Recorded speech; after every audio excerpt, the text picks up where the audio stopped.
Welcome to Training Module 2, the Transformations 360 Maintenance and Lifestyle Plan. My name is Chris Ashelford, and I am pleased to be your host today.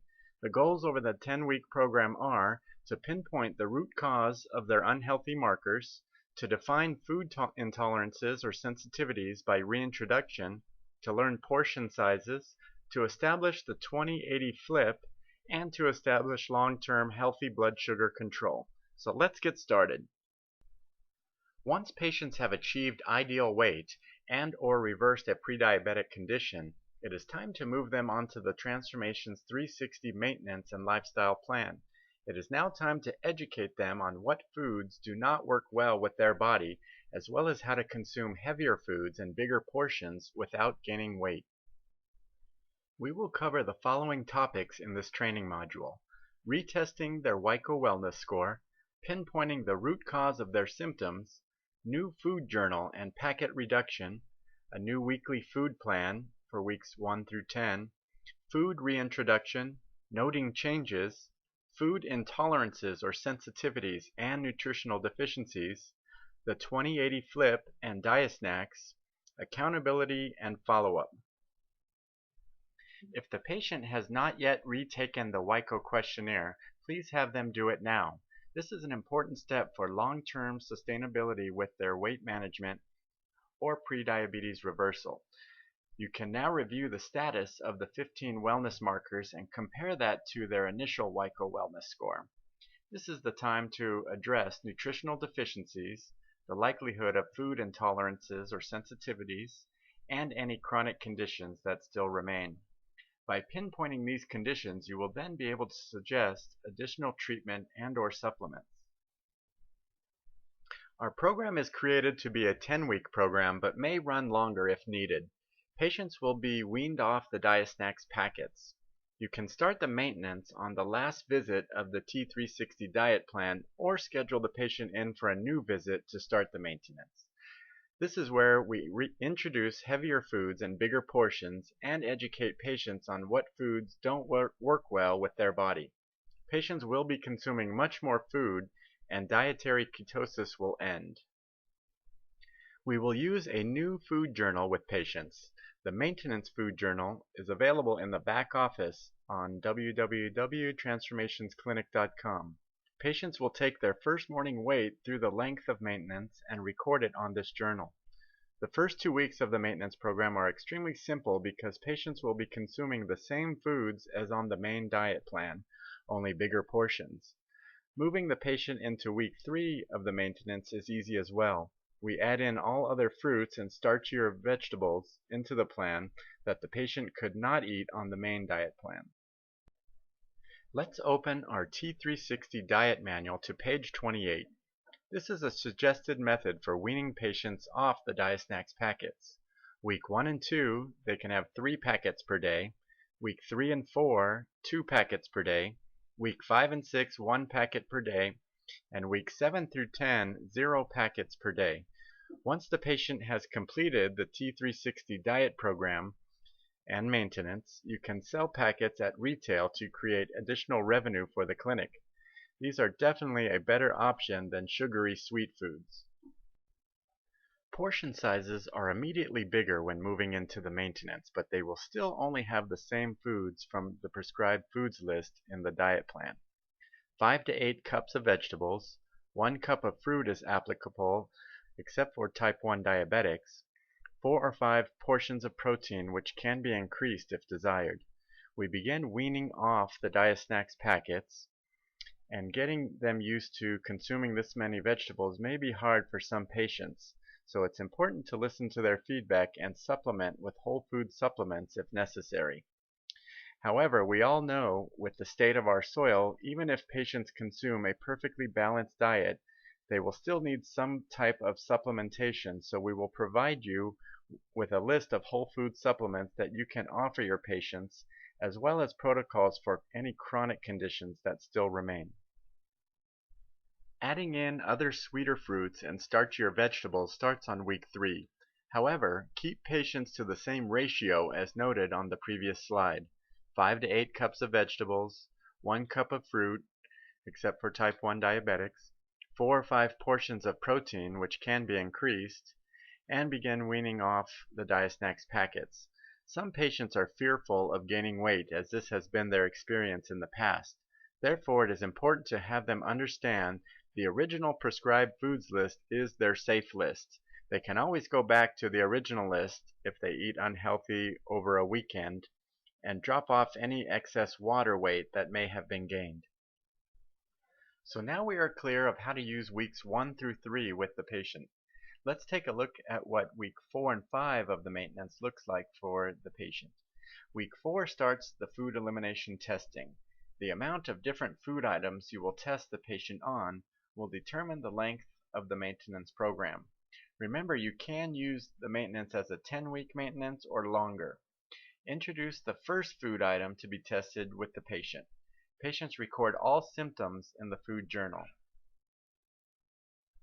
Using this format gives you 4 foods to test throughout the 10-week maintenance program.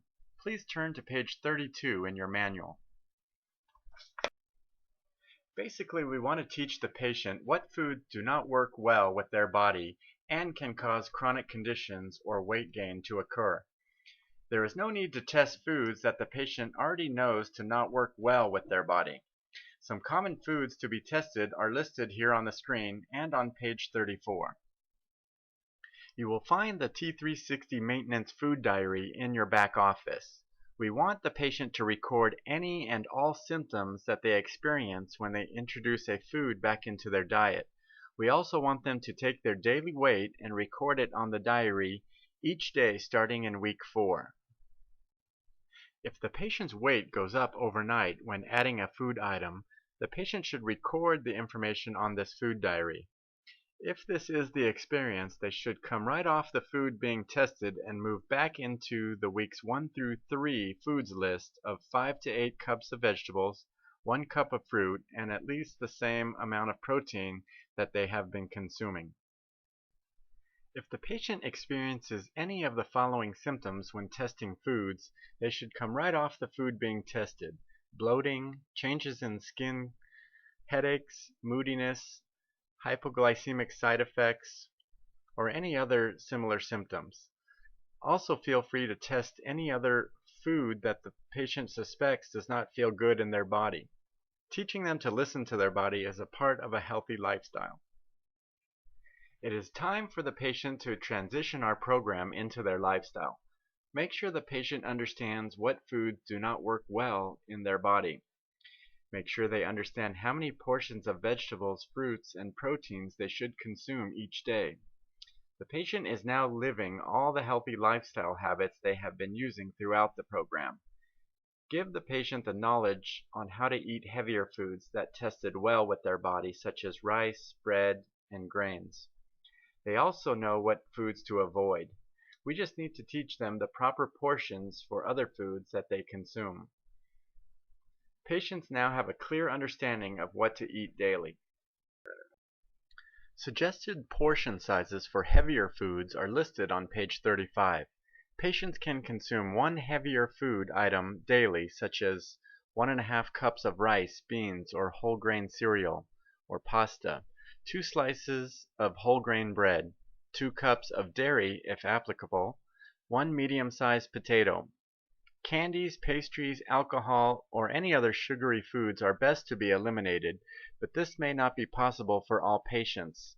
Therefore, it is important to have them view these types of foods as treats, once-in-a-while foods.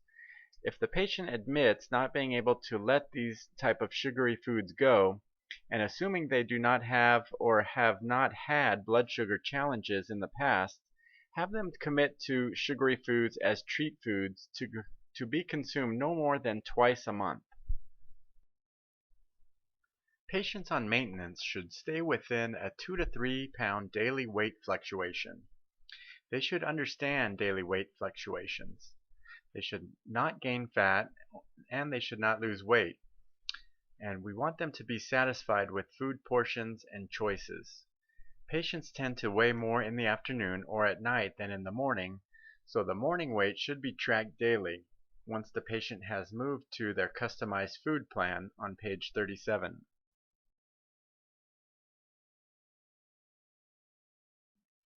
If patients are gaining past a normal weight window, they should call into the clinic, at which time you will look into how they are handling the heavier foods list, such as rice, bread, pasta, etc., and ensure that they are not over-consuming those foods and under-consuming their daily vegetable requirement. Same goes for the patients who start to lose weight on their custom plan. They should call into the clinic, at which time you will look into their food consumption and also ensure they are still consuming their daily fat requirements. Some of these patients are simply not eating enough calories for maintaining and need to have their portions increased on heavier foods or fats. We also want to encourage the patient to continue with all the healthy, positive lifestyle changes shown on page 36. Drinking enough water, continue taking healthy oils, continue consuming lots of fresh, in-season fruits and vegetables, not overeating fruits, continue eating high-quality, lean proteins in the correct portions, eating 3 meals per day and 3 to 4 snacks per day, continue using good salts, exercising, and start to monitor your weight weekly. Before patients start this program, most probably ate about 80% unhealthy foods. It is important that the patient understand that on the T360 diet, they learn the 100% healthy food program. This is not easy to maintain over time, so they can flip to only 20% unhealthy food with 80% healthy food and still maintain a healthy lifestyle. Patients on maintenance should pick the lifestyle and food choices they can live with. Not many can maintain 100% healthy food habits, so flip to only 20% unhealthy food versus the 80% they were on before.